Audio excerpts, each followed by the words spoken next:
Santai aja, masih milenial kan, Pak? Ya. Oke, iya, Pak Siwo ini terkenal dengan pengarang buku dan juga partner dari Inventure, ya Pak. Saat ini seorang pengarang buku dan entrepreneur sejati.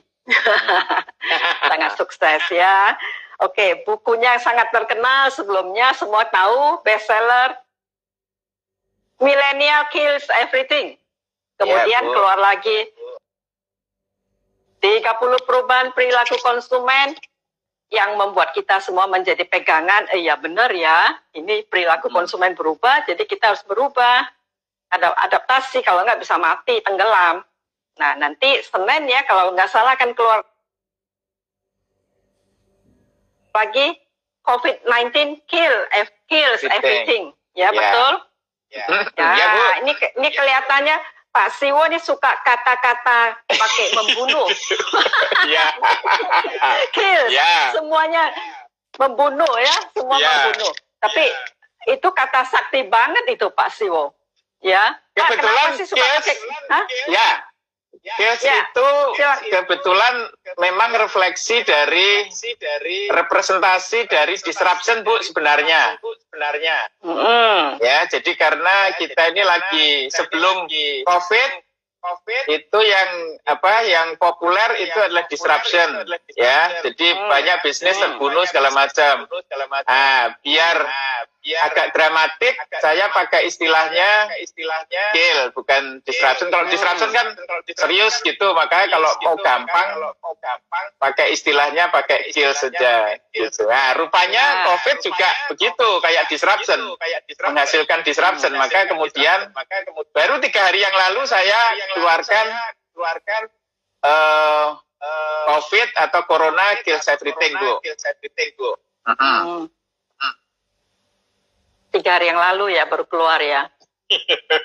Ya. Ada 40 produk tuh, saya lihat 40 produk atau jasa bisnis dan kebiasaan yang dibunuh.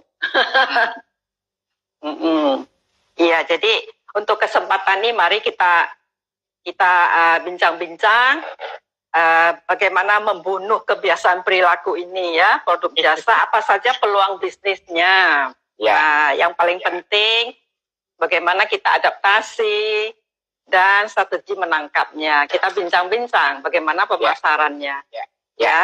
Bu, anyway, suaranya saya jelas. Jelas sekali suaranya. Cuma gambarnya nggak keluar. Gambarnya yang nggak keluar ya. Oke, nggak apa-apa. Oke. Ya, silakan. Apa Bu? Langsung ditanya aja Bu. Saya ngikut aja. Langsung tanya ya. Saya mau tahu Pak, peluang bisnis itu tadi 40 produk yang dibunuh itu Pak. Tentunya kan harus hidup kembali. Ya, nggak mungkin langsung tenggelam, hilang begitu, harus hidup kembali. Apa sih strateginya Pak? Apa sih boleh jelaskan mungkin ya? 40 produk tadi banyak. Oke, mungkin sebelumnya saya review dulu Bu ya, 40 itu apa aja ya. Jadi biar teman-teman ngerti. Jadi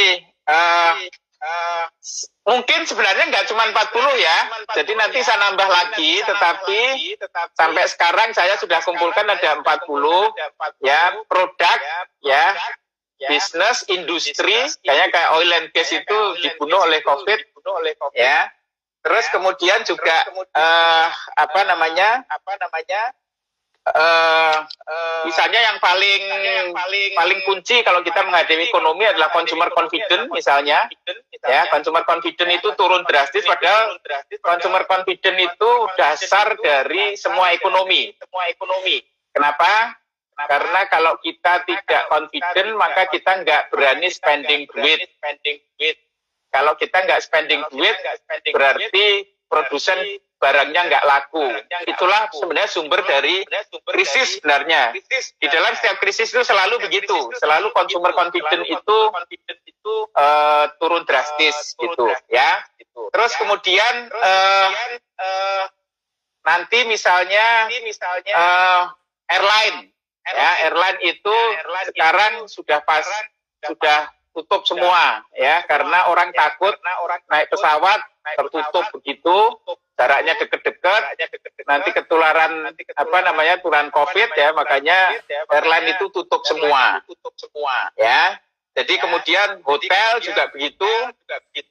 Tourism adalah sektor yang paling kena, Bu. Jadi kalau 3 tahun yang lalu saya bikin satu e-book gitu. Judulnya saya mengatakan this is the era of leisure economy. Saya sekarang mengatakan sekarang ini the end of leisure economy. Jadi kebalikan ini, Bu. Jadi orang kalau leisure itu orang cari esteem, cari aktualisasi diri, cari jaim-jaim ya. Makanya Instagram penting. Tapi di tengah wabah ini balik kita ke kebutuhan dasar. Jadi kita sekarang hidup di gua. Ya, guanya rumah kita. Ya, jadi guanya rumah kita dan kemudian kita nggak butuh macam-macam. Kita nggak butuh mobil, kita nggak butuh tas yang mahal, kita nggak butuh sepatu yang mahal, sneakers yang mahal, baju yang mahal gitu ya. Kita nggak butuh ke hotel gitu. Jadi semua kebutuhan jadi hilang semua gara-gara COVID ini. Kebutuhan kita cuma basic aja, yaitu sandang, pangan, papan. Ya. Sandangnya bukan yang mahal-mahal ya, pokoknya yang bisa dipakai di rumah aja. Terus kemudian kesehatan, dan yang paling utama adalah nyawa. Jadi nyawa is the luxury sekarang. Kalau dulu mobil itu luxury, rumah bagus itu luxury, Louis Vuitton itu luxury ya, Hermes. Tapi sekarang the ultimate luxury adalah nyawa kita. Jadi kita balik ke zaman es ini, zaman batu ini. Jadi kita balik hidup di gua, dan guanya rumah kita, dan kemudian kebutuhan itu berubah semua. Nah, jadi dengan perubahan itu, maka itulah yang menyebabkan banyak industri, banyak produk, banyak bisnis itu kemudian kemudian terus dibunuh, Bu. Ya, jadi mulai tourism, airline, kemudian konser musik itu bakal lama, Bu. Jadi orang akan nggak ke bioskop ya, mungkin sampai setahunan. Orang nggak akan nonton konser. Terus kemudian olahraga kayak tinju, kayak gulat, kayak rugby, termasuk sepak bola. Mungkin akan dalam waktu yang lama orang akan menghindari bermain sepak bola, termasuk nonton bola di lapangan ya, karena kalau rame kayak begitu maka orang akan takut ketularan. Jadi teman-teman nanti begitu PSBB dibuka ya, bukan berarti kemudian everything kembali normal, nggak begitu. Karena begitu PSBB dibuka, kita akan melakukan yang saya sebut self distancing. Jadi masing-masing orang akan sadar untuk tidak di dalam kerumunan, mengambil jarak, kemudian pakai masker, ya, cuci tangan terus gitu. Ya, karena apa? Karena taruhannya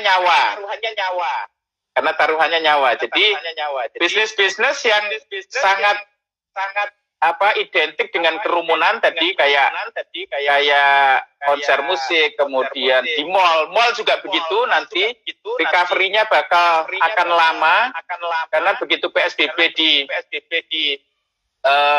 dilonggarkan, orang nggak akan langsung ke mall. Termasuk Bali, recovery-nya juga akan cukup lama. Nanti Bali hidup kembali pertama bukan karena wisatawan asing, ya, wisatawan yang dari Australia, dari Cina, karena perjalanan antar negara itu akan dibatasi, dan naik airline juga akan dibatasi. Nantinya airline hanya separuh, Bu. Jadi nanti kalau kursinya ada 3 gitu, itu satu isi, satu enggak, satu isi begitu. Karena kalau berdekatan, pasti orang akan ketakutan dan enggak akan naik pesawat. Jadi nanti yang membalikkan Bali itu lebih ke domestic traveler. Dan orang ke Bali akan cenderung naik mobil pribadi. Jadi bukan dengan pesawat ya, karena orang akan masih takut gitu. Ya, jadi sinema, mall, kemudian sport event itu juga dibunuh oleh COVID, Bu. Jadi misalnya Olimpiade dibatalkan, ya, Liga Italia, Liga Inggris, ya, termasuk Wimbledon, semua itu akan dalam waktu yang lama nanti. Terus kemudian produk-produk yang sifatnya non essential, ya, konsumer elektronik, kemudian mobil, motor, itu mungkin juga dibunuh oleh COVID dan recovery-nya mungkin agak lama. Terus kemudian juga industri perminyakan, ya, jadi sampai minyak harganya di bawah zero, ya, karena apa? Karena orang sudah nggak butuh bensin lagi karena perjalanan berkurang, ya. Nah, itu adalah yang beberapa yang di properti juga begitu dan konstruksi juga begitu. Jadi ini hampir semua banyak produk bisnis industri dibunuh, Bu. Kira-kira gitu, Bu. Ya, oke. Baik. Ya, Pak. Siwo, kalau lihat ini ya, tadi perlu waktu panjang. Kira-kira begitu jatuh, untuk recovery-nya itu langsung atau perlu waktu baru growth ya, kira-kira? Gini, Bu, nanti ini industri by industri akan beda-beda. Ya. Misalnya kalau resto, teman-teman mungkin yang bergerak di resto. Kalau resto itu nanti begitu dibuka PSBB, maka resto mungkin akan lebih cepat comeback karena nanti misalnya meja awalnya isi 4 orang, nanti cuma boleh 2 orang. Ya, 2 orang itu nanti kapasitinya separuh gitu. Terus kemudian masih oke karena resto kan relatif terbuka, beda dengan bioskop atau pesawat. Kalau pesawat itu tertutup, jadi potensi penularannya akan besar sekali.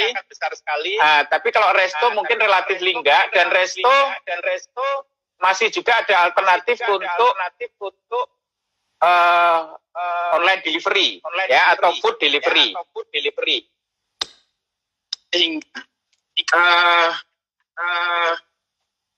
Jelas, Bu, ya? Jelas, okay. Masih jelas. Oke. Terus. Okay. Jadi gitu. Jadi resto menurut saya akan lebih cepat, ya. Tetapi kalau kayak sektor misalnya tadi konser musik, kemudian mall, kemudian airline itu akan butuh lama, Bu. Ya, karena apa? Karena customer akan melakukan self distancing. Ya, melakukan self distancing dan betul-betul akan normal seperti sedia kala itu ketika vaksinnya ditemukan, Bu. Dan sudah siap untuk produksi massal. Selama vaksinnya belum ditemukan dan belum bisa dikonsumsi secara gampang dan cepat, artinya tersedia di apotek-apotek atau di Indomaret, maka konsumen akan tetap melakukan self distancing. Ya, itu pengaruhnya ke industri by industri akan beda-beda. Ada yang recovery-nya sangat lama, contohnya untuk tourism, ya, kemudian sinema, kemudian airline, ya, tetapi ada juga yang lebih cepat, ya. Perlu juga diingat teman-teman bahwa di samping banyak industri berjatuhan, ada industri yang justru tumbuh luar biasa. Jadi ada yang falling, tetapi juga ada yang rising. Ya, misalnya kayak Zoom yang kita pakai sekarang, ya, itu justru growing.